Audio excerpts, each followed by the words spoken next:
So we are now starting with the next topic of force and laws of motion, जो कि आज हमारे पास क्या रहने वाला है बेटा, कंजर्वेशन ऑफ लीनियर मोमेंटम रहने वाला है। और कंजर्वेशन ऑफ लीनियर मोमेंटम क्या कहता है, आइए इस चीज़ को समझते हैं। बेटा कंजर्वेशन ऑफ लीनियर मोमेंटम के अकॉर्डिंग जब भी हमारे पास किसी भी ऑब्जेक्ट पर या बॉडी पर कोई एक्सटर्नल फोर्स नहीं लगती है, उस समय पर हमारा टोटल लीनियर मोमेंटम क्या रहता है, कंजर्व रहता है। अब इस बात का क्या मतलब है, ये कहना चाह रहा है कि अगर मेरे पास लेट से 3-4 बॉडीज हैं, उनका मास अलग है, उनकी वेलोसिटी अलग है। लेट से मेरे पास एक बॉडी है m मास की, उसकी वेलोसिटी v1 है, दूसरी m2 की थी, उसकी वेलोसिटी v3 थी। ऐसे लेकर बहुत सारे ऑब्जेक्ट्स हैं, उनकी वेलोसिटी अलग अलग, राइट।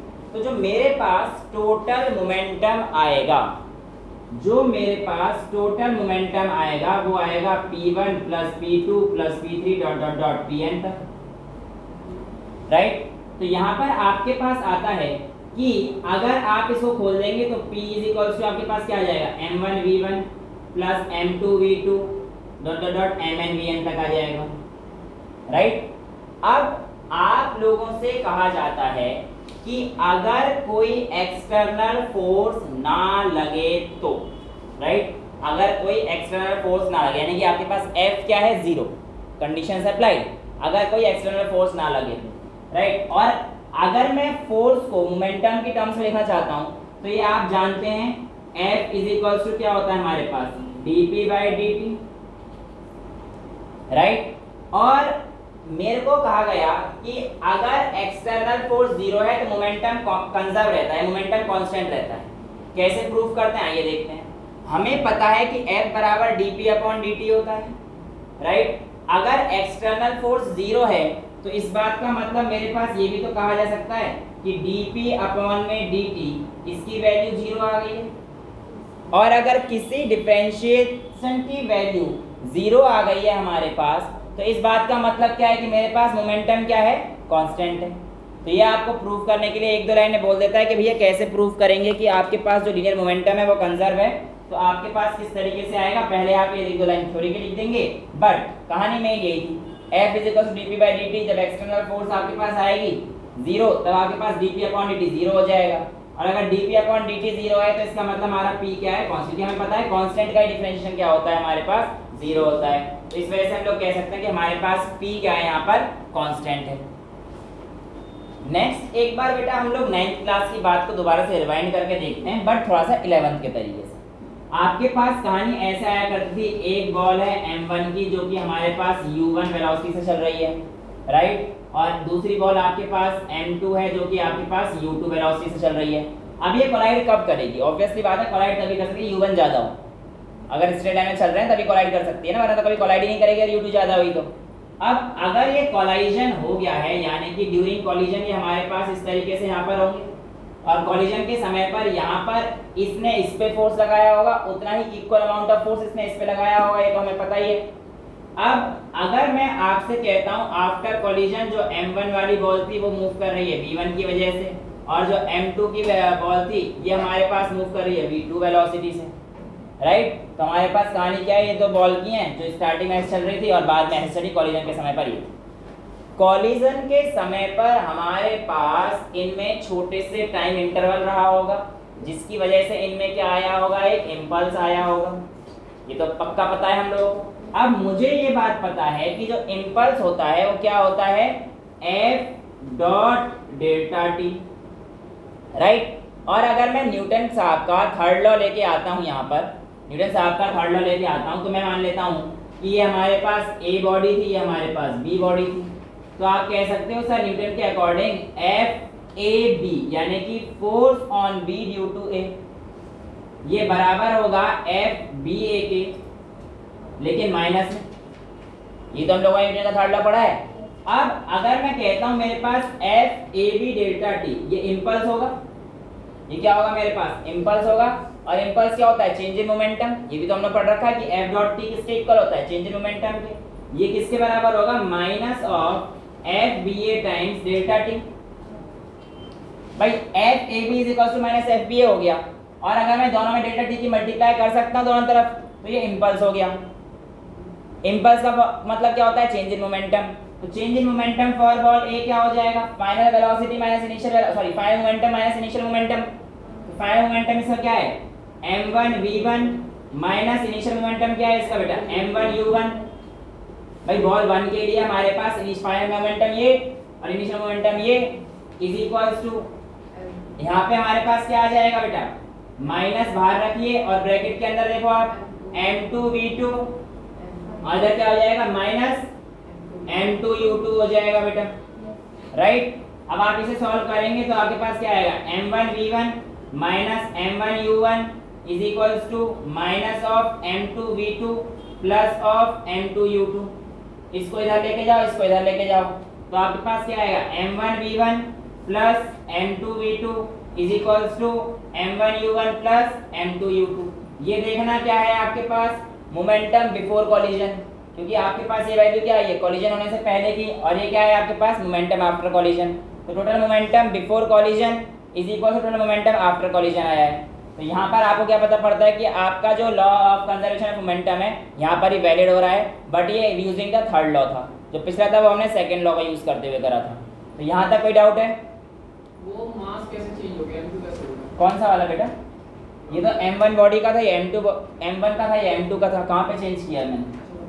हाँ बेटा एक भी तो इधर रखा है अन्ना मुन्ना, ये 1 नहीं है। ये अगर ऐसा दिख रहा है आपको तो ये शुरू में ही बोला था m2 है, ये लो बड़ा कर दिया हमने। और वो मेरा 1 2 जैसा बन रहा था, वो बात अलग है, पर कहानी तो ये है। तो 9th क्लास की कहानी है ना? 9th क्लास हमने पढ़ा नहीं होता है, पर 9th में आता है। तो यहाँ पे हमें क्या बताना चाह रहा है कि जो इम्पल्स है वो चेंज इन मोमेंटम होता है, और चेंज इन मोमेंटम हमारे पास इस तरीके से आता है। अगर मैं आपसे कहूँ कि इसको मैं कैसे थर्ड लॉ को ऑब्टेन कर सकता हूँ with the help of this, तो आप ये भी कह सकते हो कि सर हम लोग यहाँ पर कह सकते हैं कि जो हमारे पास फोर्स होता है वो हमारे पास dp/dt होता है, राइट। अगर मैं ये कहता हूँ कि ये मेरे पास FA है तो ये हो जाएगा, है ना। अब यानी कि आप ये भी तो कह सकते हैं कि टोटल मोमेंटम मेरे पास कंजर्व रहता है, तो इस बॉल का मोमेंटम और इस बॉल का मोमेंटम यानी कि PA प्लस PB ये किसके इक्वल होगा? 0 के इक्वल होगा। तो टोटल मोमेंटम का हमेशा कंजर्व रहना है।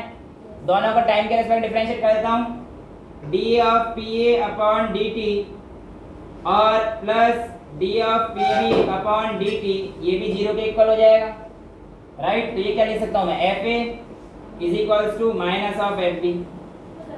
तो ये हमारे पास थर्ड लॉ प्रूफ हो जाता है यहाँ से। तो ये सारी चीज़ें रिलेटेबल हैं, राइट। तो ये चीज़ आप लोगों से पूछी जाती है कि किस तरीके से आपके पास second law of conservation of momentum को आप लोग प्रूव करके दिखाएंगे। तो ये 9th क्लास की बातें थी, ज़्यादा कुछ तो थी नहीं।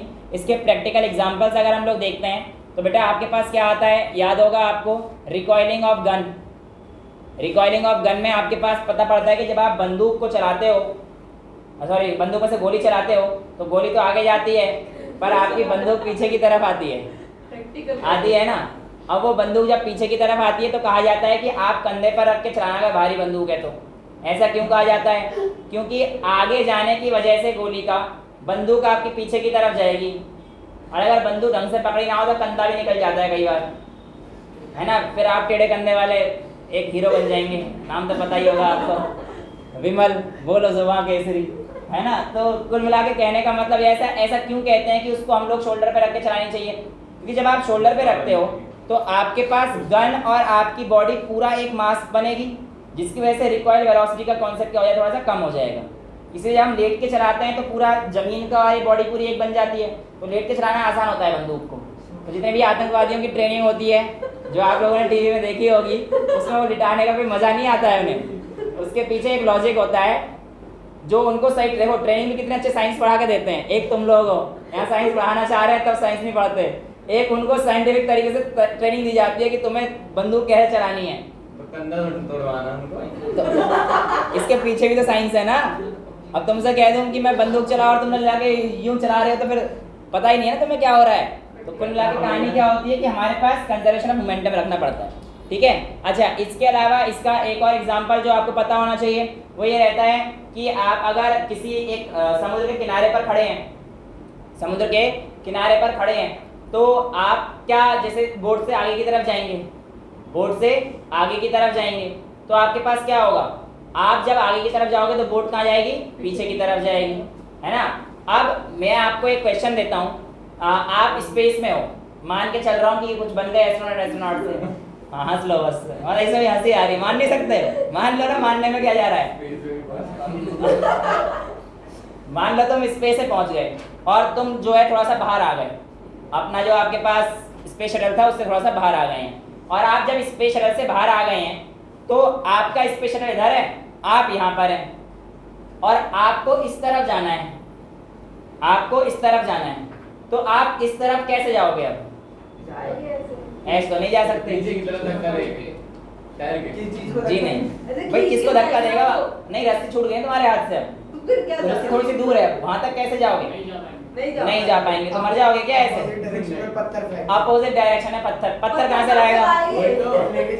हाँ मतलब आप ये नहीं कहेंगे, ये बोलेंगे सर हमारे पास उस समय पर जो भी चीज होगी, जैसे मेरा शिप इधर की तरफ है, स्पेसशिप इधर की तरफ है और मैं यहाँ पर हूँ, तो मैं इस तरफ कुछ चीज फेंकूंगा, ताकि जब मैं इस तरफ कोई चीज फेंकूं तो मैं इस तरफ आ जाऊं, क्योंकि कंजर्वेशन ऑफ मोमेंटम हो जाए। हाँ, कहानी यही है कि अगर आप इस बोतल को फेंकेंगे तो आप स्पेस में पीछे चले जाएंगे, राइट। यही कहानी आपके पास ना रॉकेट में भी होती है। एक्चुअली रॉकेट प्रोपल्शन जो है पूरा आपका जो है टॉपिक ही है, बट बोर्ड्स के बच्चे यहाँ पे ज़्यादा हैं, उनको ध्यान में रखते हुए मुझे थोड़ा सा इलिस्ट्रेट कराना पड़ेगा, बट मैं आपको उसका वो बता देता हूँ कि क्या रहता है और कैसे आता है।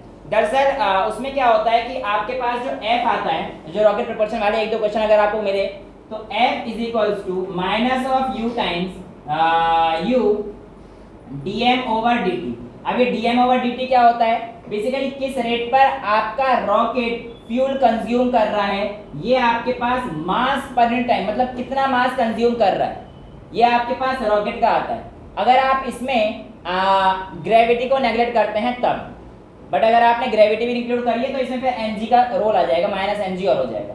लेकिन ये आप लोगों को पता रहना चाहिए कि आपके पास अगर फोर्स रखना है तो आप ऐसे निकालते हैं, तो mg इज इक्वल्स टू आपके ma is equals to minus of u dm by dt होता है। अच्छा, यहाँ पर आप लोगों को पूछा जाएगा कि मैक्सिमम एक्सेलरेशन रॉकेट का कब होता है, तो बेटा आप ध्यान से समझिए कब होता है, जब उसमें से सारा फ्यूल खत्म हो जाएगा तब रॉकेट का एक्सेलरेशन मैक्सिमम होगा। कैसे? देखो, रॉकेट ऐसे एक नोजल वेलोसिटी से चीज़ों को जब जला रहा है उसे, तो एक गैस को एमिट कर रहा है एक छोटे से ऑरिफिस से, जिसको हम लोग इफ्यूजन बोलेंगे, वहाँ से आपके पास चीज़ें नीचे आ रही हैं बहुत तेज़ी से, राइट। जब बहुत तेज़ी से गैस नीचे आई तो अब आपका रॉकेट कहाँ जाएगा? ऊपर जाएगा। अब धीरे धीरे जो आपका पेट्रोल कंज्यूम हो रहा है वो गैस नीचे भेजता जा रहा है, जिसकी वजह से आपका रॉकेट क्या होता जा रहा है? ऊपर होता जा रहा है। एक समय ऐसा आएगा आपका फ्यूल जब सबसे कम हो जाएगा, यानी कि फ्यूल का बिल्कुल सबसे कम हो जाएगा, फ्यूल खत्म हो जाएगा। जब फ्यूल खत्म हो जाएगा तो रॉकेट का एक्सेलरेशन क्या होगा? क्योंकि वो सबसे मैक्सिमम यूज हो गया ना फ्यूल का, तो आपके पास नीचे मैक्सिमम पहुंच गया है फ्यूल खत्म होने का मतलब, तो मैक्सिमम कहाँ जाएगा? ऊपर जाएगा। तो यानी कि पूरा उल्टा कहानी चलती है, अगर आपने इधर कम करा तो इधर ज़्यादा जाएगी। तो उस मोमेंटम को कंजर्व करने के लिए आपका रॉकेट जितना आप फ्यूल नीचे डालेंगे उतना आपका ऊपर जाता है। तो ये आपके पास एक दो रॉकेट प्रोपल्शन की कहानी होती है, बट इसका पूरा डिटेल अगर किसी को समझना है तो क्लास के बाद समझ लेना। अब क्योंकि इसमें लॉग वगैरह की भी कहानी इंक्लूडेड है काफ़ी सारी। वापस से आते हैं हम लोग अपने पॉइंट पर। Law of conservation of momentum को लेकर एक बहुत ही बढ़िया जो कहानी फेमस है, वो फेमस है आईआईटी के शायद 1982 का क्वेश्चन था, या कौन से ईयर था, ईयर को एग्जैक्टली याद नहीं है, बट काफ़ी बड़ा अच्छा क्वेश्चन था, बट ठीक क्वेश्चन था। उसमें बोला गया कि 1 किलो का एक पत्थर था या फिर कोई भी एक ऑब्जेक्ट था, ठीक है। आपको क्या बोला गया कि आपके पास जो पत्थर है या फिर आपके पास एक ऑब्जेक्ट है वो 1 किलो का है, ये एक्सप्लोड हुआ 3 पार्ट। क्या बोला इसने? ये एक्सप्लोड हो गया 3 पार्ट में। अब ये 3 पार्ट में जब एक्सप्लोड हुआ बेटा, तो उसको बताया गया कि उनका रेशियो 1:3 इस तरीके से एक्सप्लोड हुआ। और उसने कहा कि जो आपके पास सेम मास वाले पार्टिकल थे, यानी कि इसमें 3 पार्टिकल एक्सप्लोड हुए, 3 पार्टिकल में बदला 1 2 3।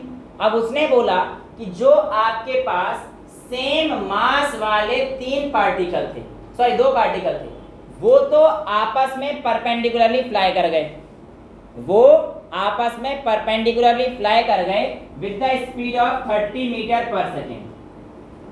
आपको बताना है कि what is the velocity of heavier fragment.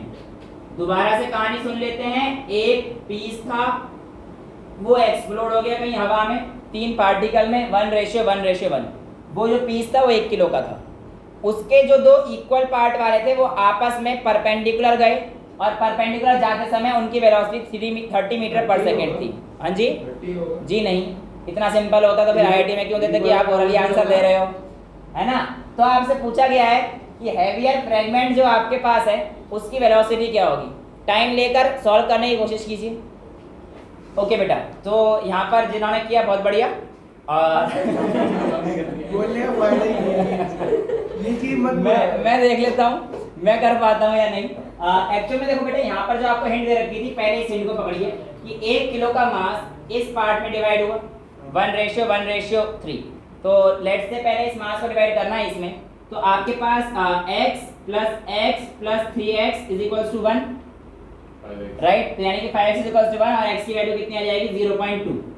यानी कि ये वाला जो मास रहा होगा ये 0.2 kg का रहा होगा, ये वाला मास कितने का रहा होगा 0.2 kg का, और ये वाला मास हमारे पास कितना आ गया होगा 3 × 0.2 0.6 का।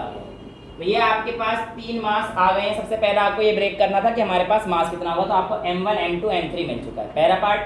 अब दूसरा इसने बोला कि जो 2 पार्ट हैं वो हमारे पास परपेंडिकुलर गए हैं। उसने बोला कि एक ऑब्जेक्ट फटा था।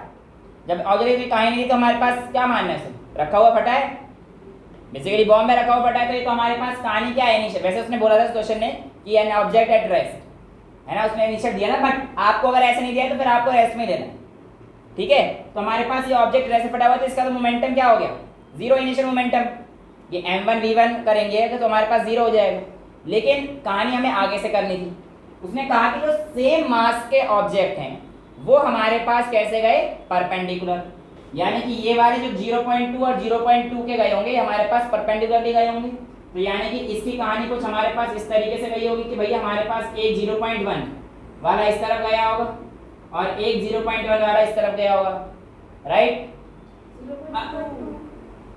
सॉरी 0.2, बस ये गलती दिख जाए काफी है, पकड़ लो तुरंत, दो बड़ी है, ठीक है। 0.2 मिल गया। अब आप लोगों का अगर law of conservation of momentum सही है, जो कि है, उसको प्रूव करने के लिए हमारे पास पहले देखो इन दोनों के बीच में हमारे पास एंगल 90 डिग्री है। तो अगर ये चीज सही है तो इसका रिजल्टेंट किधर आएगा बेटा, ये बात तो आपको पता है कि अब ये तो आपने निकाल रखा है, बीच में आएगा भाई। 90 डिग्री है, इक्वल है तो बिल्कुल बीच में आएगा। तो यानी कि ये वाला भी हमारे पास आ गया 45 डिग्री और ये वाला भी हमारे पास 45 डिग्री आ गया। अब लॉ ऑफ, इसका रिजल्टेंट इस तरफ जा रहा है। लॉ ऑफ कंजर्वेशन मोमेंटम को रखने के लिए जो मेरे पास हैवियर फ्रेगमेंट होगा वो इसके ऑपोजिट इस तरफ जाएगा कहीं, तभी तो आपके पास वैल्यू 0 आ सकती है, क्योंकि आपके पास जितना फोर्स इधर गया उतना तभी तो हमारे पास 0 आएगा, क्योंकि पहले तो हमारे पास तो कुछ तो कोई मिलेगा नहीं, तो 0 है। तो अब अगर 0 रखना है तो मैं क्या कर सकता हूँ, इसको इसके बराबर रखूँ, क्योंकि इसका मोशन तो इस तरफ है, नेट मोशन, तो इसका मोशन इसके इक्वल होना चाहिए। यानी कि मेरे पास m3v3 = m1v1 + m2v2। बट ये तो गलत हो जाएगा। क्यों गलत हो जाएगा, क्योंकि m1v1 और m2v2 का मैं ये वाला पोर्शन लूंगा इस लाइन के एक्शन, यानी कि m1v1 cos थीटा। अभी आपको पता है कि ये वाली चीज हमारे पास cos आएगी, तो ये m1v1 cos थीटा है plus m2 × v2 cos theta. आपको v3 निकालनी थी, m3 की वैल्यू कितनी दे रखी है 0.6, तो 0.6 × v3 = m1 कितना आया था हमारे पास 0.2, v1 कितना आया था बेटा हमारे पास 30 दे रखा था, सेम वाले थे, into 30 cos थीटा cos 45 यानी कि 1/√2। तो यानी कि आपके पास इतना कर देंगे, प्लस आप लोग इधर भी यहाँ पे करेंगे 0.2 × 30 × 1/√2, और यहाँ से अगर आप v3 को सॉल्व करेंगे तो 14.1 समथिंग आता है, 14.17 के आसपास आएगा। तो ये चीज़ आप लोगों को सॉल्व करनी थी, और वैसे इसकी वैल्यू 0.7 समथिंग होती है, तो आप उससे भी कर सकते हो। तो 14 पॉइंट समथिंग आपके पास जो है वैल्यू आती है। तो ये एक क्वेश्चन पूछा गया था, ठीक है, समझ में आ गया किस तरीके से करना है। बाकी एक दो क्वेश्चन ऐसे दे देते हैं कि भैया एक ऑब्जेक्ट था, वो मूव कर रहा था, छोटा सा ऐसे छोटे वाले क्वेश्चन है, ये मूव कर रहा था किसी वेलोसिटी के साथ, ये मान के चलो 5 किलो का ऑब्जेक्ट था, 3 मीटर पर सेकंड से मूव कर रहा था। जब ये एक्सप्लोड हुआ तो एक ऑब्जेक्ट आपके पास कैसा हुआ, 2 किलो का गया, वो 4 मीटर पर सेकंड से गया, तो बचा हुआ जो ऑब्जेक्ट है उसकी वेलोसिटी कितनी रही होगी? तो क्या करोगे? कुछ भी नहीं, टोटल मोमेंटम बिफोर द फूटने से is equal to total momentum after फूटने के बाद। तो भैया ब्लास्ट होने से पहले का momentum m1 v1 is equals to क्या करोगे? m2 v2 plus m3 v3। यही तो कहानी रहेगी भाई, this is equals to this. तो इसको सॉल्व कर देना, ये आपको निकालना होगा। मतलब ये बच्चों वाले क्वेश्चन भी आप लोगों को दे सकते हैं, तो ये अगर आप कर लोगे तो ये तो आप आराम से कर लोगे। तो इस तरीके के क्वेश्चंस को आपको टैकल करना आना चाहिए कि हम लोग किस तरीके से करेंगे, राइट। अच्छा, मैं इसी का एक चचेरा भाई आपको होमवर्क में देता हूँ। उसमें ये था कि आपके पास एक ऑब्जेक्ट जो कि इनिशियली रेस्ट पर है, वो एक्सप्लोड हुआ, और एक्सप्लोड इस तरीके से हुआ कि उसके तीनों पार्ट इस बार इक्वल थे, यानी कि उसके मास क्या थे? इक्वल थे। यानी कि an object explodes such that it breaks into 3 fragments and all the 3 fragments have equal mass. ठीक है, 2 ऑफ देम फ्लाई परपेंडिकुलरली, 2 इस बार भी क्या हुए? परपेंडिकुलरली फ्लाई किए। ठीक है, और उनकी वेलोसिटी जो आपको दी गई थी, एक 12 दे रखी है मीटर पर सेकेंड और दूसरी 5 मीटर पर सेकेंड दे रखी है। ठीक है, तो आपको बताना है कि तीसरे की वेलोसिटी क्या होगी। ऑब्जेक्ट कितने किलो का था ये बात तो हमें नहीं बताया इस बार, बोला है कि बस 3 जो हमारे इक्वल पार्ट में गया है। ठीक है, तो इस बार जरूरत नहीं पड़ेगी, तो आप कोशिश करना, वरना अगली क्लास में तो मैं करा ही दूंगा इसे। ठीक है, इसके अलावा एक क्वेश्चन क्या बेटा? नहीं, रेस्ट पे था, ऑब्जेक्ट रेस्ट पे था। कहानी यही है सारी, बस इस बार थोड़ा सा अलग है कि मास इक्वल दे रखा है, तो एक छोटा सा कॉन्सेप्ट लगेगा। अगर आपने ये कॉन्सेप्ट पकड़ लिया और अगर ढंग से कर पाओगे तो इसे कर लेंगे, नहीं तो मैं आपको अगली क्लास में तो करा ही दूंगा। वेल, एक क्वेश्चन और करते हैं, फिर हम लोग जो है आगे की तरफ चलते हैं। एक क्वेश्चन में ये था कि आपके पास एक डिस्क है, ठीक है, और इसका मास आपको दे रखा है 10 ग्राम। डिस्क का मास कितना दे रखा है आपको? 10 ग्राम। अब इस डिस्क पर आपके पास 5 ग्राम की बुलेट फायर करी जा रही है नीचे से आपके पास। हाँ, ये डिस्क जो है हवा में है इस समय पर, और इस डिस्क पर 5 ग्राम की बुलेट फायर करी जा रही है। ठीक है, और ये जो बुलेट है ये 10 बुलेट पर सेकंड के हिसाब से फायर करी जा रही है। ठीक है, हाँ, ये 10 बुलेट जो है पर सेकंड हमारे पास जो है स्टेबल रखने के लिए इसको फायर करी जा रही है। आपको बताना है कि हमारे पास जो बुलेट फायर की जा रही हैं इनकी वेलोसिटी कितनी होगी अगर मुझे इसको स्टेबल रखना है। मोरओवर आपको ये प्रोवाइडेड है कि जैसे ही बुलेट यहां जाती है वापस इसी एक्शन पे आ जाती है, मतलब जैसे बुलेट ने उसको स्ट्राइक किया तो उसी लाइन ऑफ एक्शन के अलावा नीचे आ जाती है। ठीक है, क्वेश्चन समझ में आया? आप बुलेट छोड़ रहे हो, धू एक पार्टिकल को रोक के रखना है, और उसको रोक के रखने के लिए आप बुलेट छोड़ते जा रहे हो। तो आपको बताना है कि इन बुलेट की वेलोसिटी क्या होगी अगर ये बुलेट जैसे गई है वैसे ही वापस आ जाती है। तो वो अंदर नहीं घुस जा रही वापस? नहीं, अंदर ही घुस गई, अंदर नहीं घुसानी। ये वाली जो बुलेट है ये बस इसको स्टेबल रखना है। सर्कस शो चल रहा है और सर्कस शो में तुम्हें धू मार रहा है और वो हवा में रह रहा है, और आपको बतानी है कि आपके पास इन बुलेट की वेलोसिटी क्या है हमारे पास। ये आपके पास क्वेश्चन है, आपका समय शुरू होता है अब। तो बेटा जिन्होंने कर लिया है बहुत बढ़िया, शाबाश। अब बाकी इधर देख लेते हैं। यहाँ पर आप लोगों को मैंने एक चीज़ बताई थी पहले भी, जो आपको याद होगा, नंबर ऑफ बुलेट्स वाले क्वेश्चन कैसे करते हैं। तो यहाँ पर भी एक्चुअली में छोटा सा एक चेंज ऑफ मोमेंटम वाला कॉन्सेप्ट लगेगा। देखो आपको पता है चेंज इन मोमेंटम जो हमारे पास आता है इसका रेट, यानी कि मोमेंटम अपॉन टाइम अगर मैं कर देता हूँ तो मेरे पास एक इसके इक्वल आता है, हमेशा फोर्स के इक्वल आता है। ये बात हम लोगों को पता है। पहले चेंज इन मोमेंटम अगर मैं देखता हूँ तो फाइनल माइनस इनिशियल,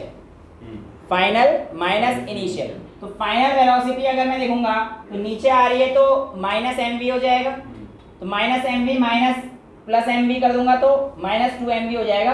बट मैं मॉड लूंगा यहाँ पर, मॉड क्योंकि मेरे को माइनस प्लस का खेल नहीं देखना है, यहाँ पे सिर्फ और सिर्फ मोमेंटम देखना है। चेंज इन मोमेंटम कितना हो जाएगा देखो, माइनस mv अगर मैं लेता हूँ तो plus minus final minus initial, ये कहानी हो जाएगी ना भाई। इनिशियल मोमेंटम u ऊपर प्लस का मानूंगा फिर यहाँ से नीचे भी आई थी, तो चेंज इन मोमेंटम कितना हुआ ब्लड का? Minus M V minus 2 M V. तो बेसिकली मॉड लूंगा तो मेरे पास चेंज इन मोमेंटम कितना आ जाएगा? 2 M V. Change in momentum मेरे पास इतना आ गया। लेकिन चेंज इन मोमेंटम ये तो एक बुलेट का आया है। टोटल बुलेट्स मेरे पास कितनी थी? 10 बुलेट थी। और टाइम कितना दे रखा था आपके पास? 1 सेकेंड पर सेकेंड थी ना ये तो आप कह सकते हो चेंज इन मोमेंटम यानी कि 2 टाइम्स m ऑफ v, ये तो हमारे पास एक बुलेट का, इंटू 10 पर सेकेंड, ये आपके पास f के इक्वल, यानी कि ये बुलेट वाली कहानी है। अगर ये इसको बैलेंस कर रही होगी तो इक्वल होनी चाहिए ना f के, तभी तो बैलेंस इक्वल पाएगी। क्योंकि अगर मेरे पास अगर ये पेन इसको अगर मेरे को बैलेंस करना है यहाँ पर, तो इसका जो फोर्स ऊपर की तरफ लग रहा है वो इनके mg के इक्वल होना चाहिए। तो इसका जो फोर्स लग रहा है, फोर्स ही तो है। Change in momentum, rate of change of momentum क्या बताता है? फोर्स तो बताता है। तो इसका जो फोर्स है ये इक्वल होना चाहिए आपके पास इसके mg के, यानी कि जो आपका ढक्कन था इंटू जी, यानी कि कैपिटल M इंटू जी करेंगे तो आपके पास कितना आ जाएगा? 10 इंटू 9.8। तो बेसिकली 10 ग्राम है, इधर भी ग्राम है, और वेलोसिटी आपके सेंटीमीटर पर सेकंड में आएगी, है ना।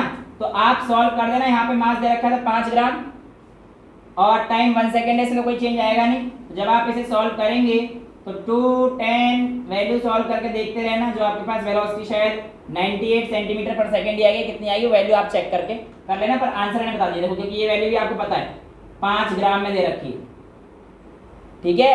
तो ये आप लोग, क्योंकि अगर ये ग्राम में देखिए केजी करना पड़ेगा, क्योंकि यहाँ पे फिर आपके पास 9.8 दे रखा है ना। तो ये आप लोगों को पूछा जाता है, हाँ मतलब 2 इंटू 5 10 की पावर -3, और यहाँ पे 10 टू 10 की पावर -3 कर देना। वो आप सॉल्व कर लेना जैसे भी करना है, बट यहाँ पे v की जो वैल्यू है उसको आप लोगों को रखनी है, और किस तरीके से करना है ये मैंने आपको क्वेश्चन बता दिया है। इतना नोट कीजिए, फिर हम लोग अगले टॉपिक पर पढ़ते हैं, टेंशन। सो बेटा moving towards the next topic of today is ये दिख रहा है आपको कुछ? क्या लग रहा है? भीख मांगने का नया तरीका। भीख मांगने का नया तरीका दिख रहा है। इन्हें ये नहीं दिख रहा कि ये पुली है, बचपन से पढ़ते नहीं हो पुल्ली पुल्ली पुल्ली, ये वो पुली है देखो, ये हाँ ये पुली है, ठीक है। अब यहाँ पर आपको दिख रहा है क्या हो गया बेटा? नहीं कुछ तो हो रहा है, अच्छा नहीं हो रहा ना, अच्छा ठीक है। अब देखो बेटा ये जो पुली है यहाँ पर अगर मैं देखो हो ये तो गड़बड़ पहले से शुरू कर दिया है इसने। तो ये आपको सीखना है इसमें कि आपके पास ये जो कनेक्टेड मोशन है ये क्या होता है। कनेक्टेड मोशन क्यों कह रहा हूँ बेटा? क्योंकि अगर मैं इसको बैलेंस नहीं करता हूँ, जो कि अभी हो नहीं रहा है, ये देखिए इस टाइम मैंने बैलेंस कर रखा है ऊपर सपोर्ट देकर, बट ये जो वायर आपको दिख रही है जो कि इस पुली के अलॉन्ग स्लाइड करती हुई आ रही है, ये वायर पूरी एक वायर है, और जब मैंने इसको पकड़ के अभी रख रखा है पुली की मदद से, तब मैं यहाँ पर देख पा रहा हूँ कि ये जो मास है ये हैवी है, और ये जो मास है ये क्या है मेरे पास? लाइट है। इसमें कुछ रख देना भैया, जो जो तुम्हारी श्रद्धा हो दे देना। ऐसे नहीं, ऐसे थोड़ी, ऐसे तो हम भी दे देंगे डस्टर चौक तो। बाकी समझ रहे हो ना, गुलाबी नोट, हरे नोट, हाँ कैसे भी नोट रखने रख देना। गुलाबी नोट मिलते हैं। ऑनलाइन का जमाना है। देख आया, ओए क्या बात है भाई साहब, दे दे भैया, दे दे, अच्छा दे दे, अबे दे दे, दे दे भैया, दे दे। ये तो बहुत बढ़िया नोट निकल रहा था यार, पर दिया नहीं। अच्छा चलो ये आ गए भैया, लेकिन देखो ये तराजू पे ये जो नोट है भारी नहीं है, देख रहे हो? तुम्हारा ये जो नोट है ये हल्का है, थोड़ा सा भारी वाला नोट दोगे? ये लो, ये देखना यार तो ऊपर जा रहा है। ये लो 80,000 का। 1,20,000 की है वो। 80,000 का नोट, ये कोई स्कूटी की चाबी दे रहा है। 1,20,000 ये देख लो भैया, स्कूटी की चाबी देने से भी कुछ काम नहीं बनेगा। कुछ और दोगे क्या? कुछ और मिलेगा? ये रे बेटा अपना नोट पकड़ ले। ये लो। नहीं बेटा इससे भी काम नहीं चलेगा। हरी पत्ती सामने आ रही है भैया, क्या हरी पत्ती से काम बनेगा? नहीं यार हरी पत्ती भी जो है लुढ़क रही है देखो। हरी पत्ती के नीचे बैग नहीं होगा। पत्ती नीचे नहीं जाने दी मैंने। और एक और पत्ती आई है, एक गुलाबी पत्ती आई है। क्या कर रहे हो? क्या इससे काम बनेगा? देखो इससे अगर काम ना भी बने ना तो मैं बना लूंगा। एक काम करता हूँ इस बार जो है कुछ ऐसा कर देता हूँ कि गुलाबी पत्ती तो यहाँ पे रख देते हैं पहले, और उसी के ऊपर वो वेट रख दो। कुछ रख देते हैं यार, अपना काम तो बनाना है। तो मोटी पत्ती आई है, बस फिर मैं रख लेता हूँ। नहीं बेटा दूसरी भी दे दियो।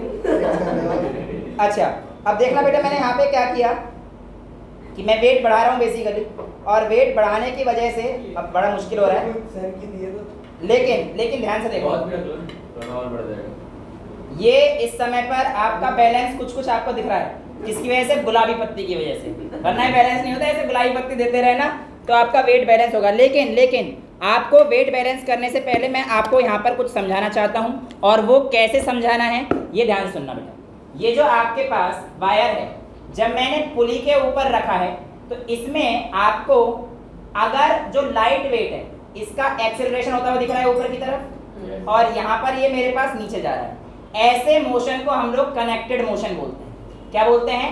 कनेक्टेड मोशन बोलते हैं। क्यों बोलते हैं? क्योंकि इसके मोशन पर इसका मोशन डिपेंड कर रहा है, क्योंकि इसका मास ज्यादा है। अब देखो यहाँ से मैं रिलीज कर रहा हूँ तो ये नीचे जाता जा रहा है, राइट। अब देखो यहाँ पर कहानी कुछ ऐसी हुई कि अगर मैं इसको ऐसे छोड़ दूं तो देखो दिख रहा है ना आपको, यानी कि अगर इसका mg नीचे की तरफ ज्यादा है तभी तो ये ऊपर जा रहा है, जिसकी वजह से इस वायर में क्या हुई है? एक एक्सीलरेशन प्रोड्यूस हुई है।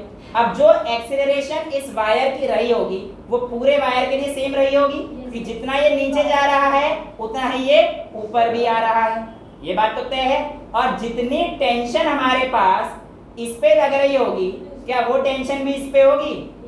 इस बात को हमें नोट करना पड़ेगा, पर हम लोग अभी चेक कर लेते हैं। अगर मैं इस चीज को, कहानी समझ गए हो ना बेटा?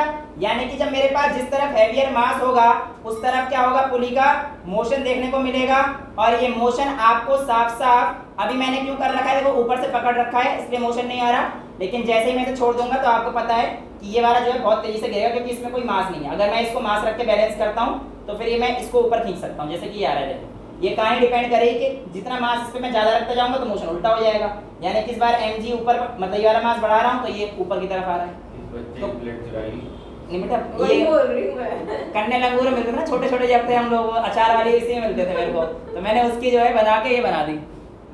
तेरे घर पे तो आया था, 5 रुपए दिए थे अंकल ने, बड़े कंजूस थे, और घर से 20 मिल रहे थे। चलो अब देखो जरा कहानी क्या है। कहानी ये है कि आपके पास मोशन कुछ इस तरीके से है। यहाँ पर आपके पास m था और यहाँ पर आपके पास बड़ा वाला m था।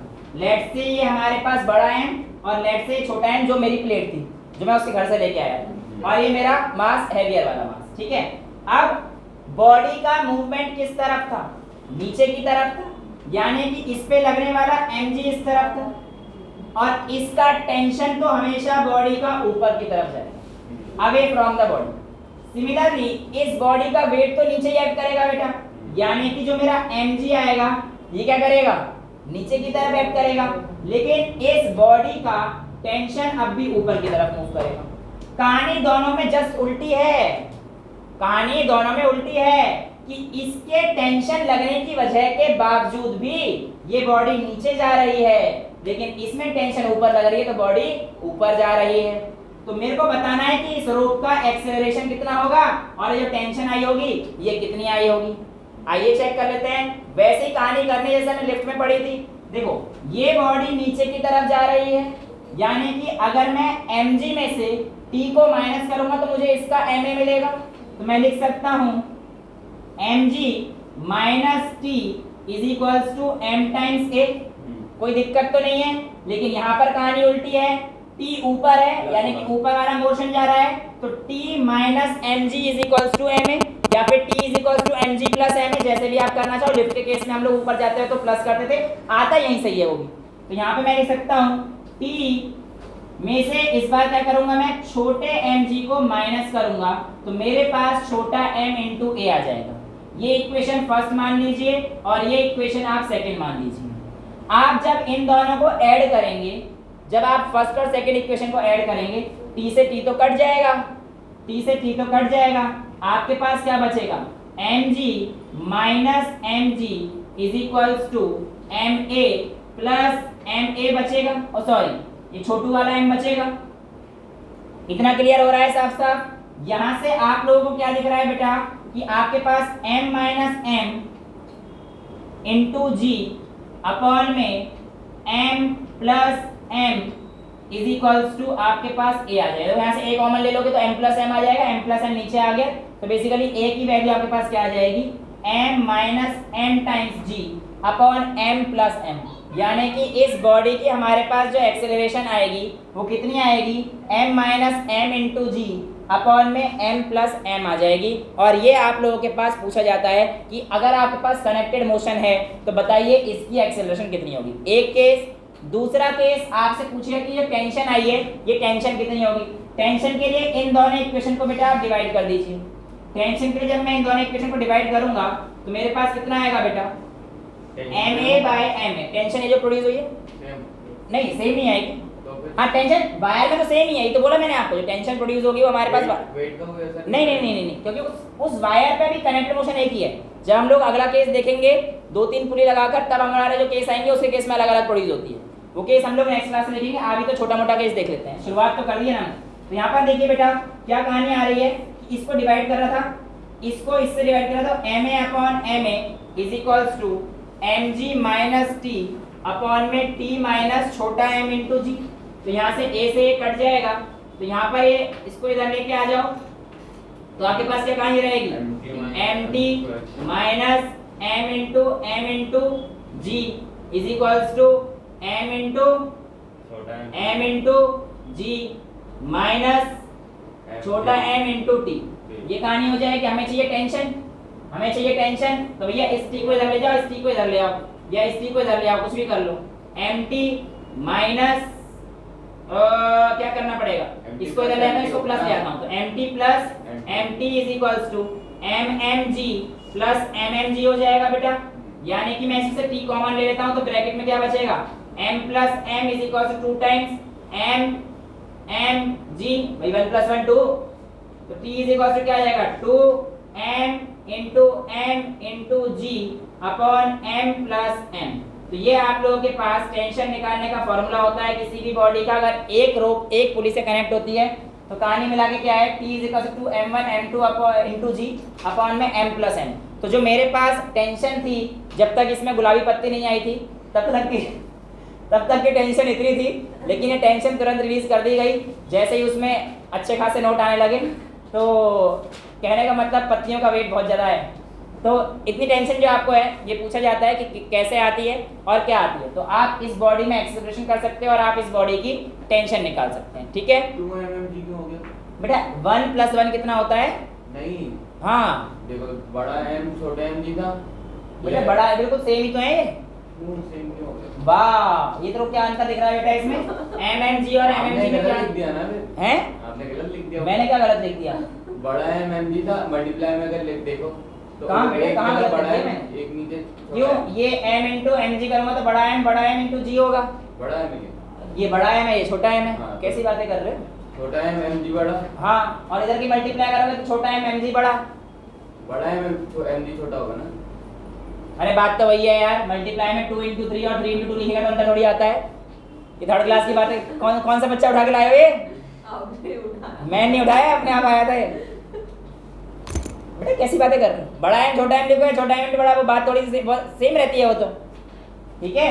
तो ये हमारे पास टेंशन का केस आता है और ये आपसे पूछा जाता है। एक केस और जो चीज़ें मतलब थोड़ी बहुत जगह या तो हो सकता है कि आपको एक्सक्लूड करा दे, या फिर मतलब स्कूलों में थोड़ा सा इसकी कराया था, लामीज थ्योरम आती है। क्या आती है हमारे पास, लामीज थ्योरम आती है। स्टेटमेंट क्या कहती है, पूरी डेरिवेशन तो हम लोग अभी नहीं कर रहे, लेकिन मैं आपको क्वेश्चंस अगर आप करते हैं तो आपके क्वेश्चंस बन जाएंगे।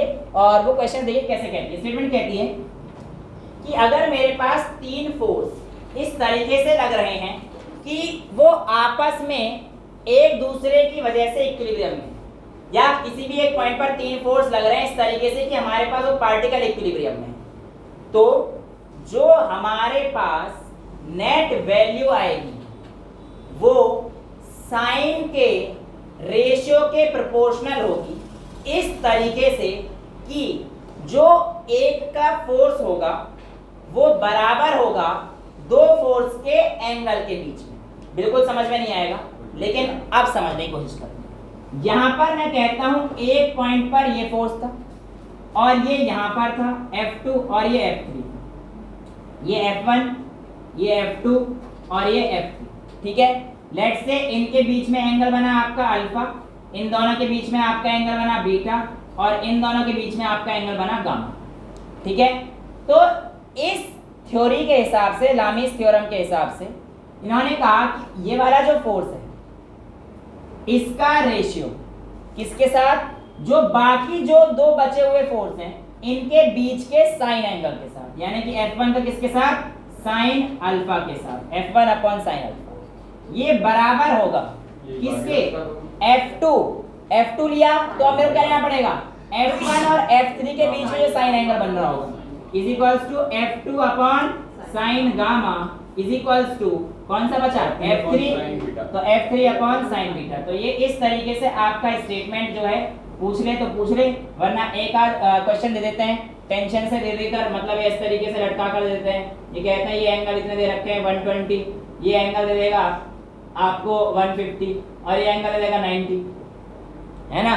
पूछ लेगा बताओ F1 F2 F3 की वैल्यू कितनी आएगी, या नेट फोर्स पूछ लेगा, तो आप किसी का भी एक का दे रखा होगा दूसरे का पूछ लेगा, तो ये आपको पता होना चाहिए कि F1 अपॉन, देखो ये साइन 120 कैसे निकालेंगे, साइन 120 क्या है, साइन 90 प्लस थीटा, वो क्या हो जाएगा cos theta, sine 90 plus theta cos theta, cos theta के लिए डाल देना f अपॉन cos 30, मतलब जो भी वैल्यू पूछेगा उसके हिसाब से आप करके क्वेश्चन कर सकते हैं। तो ये आपके पास क्या आती है, लामीज थ्योरम आती है, ठीक है।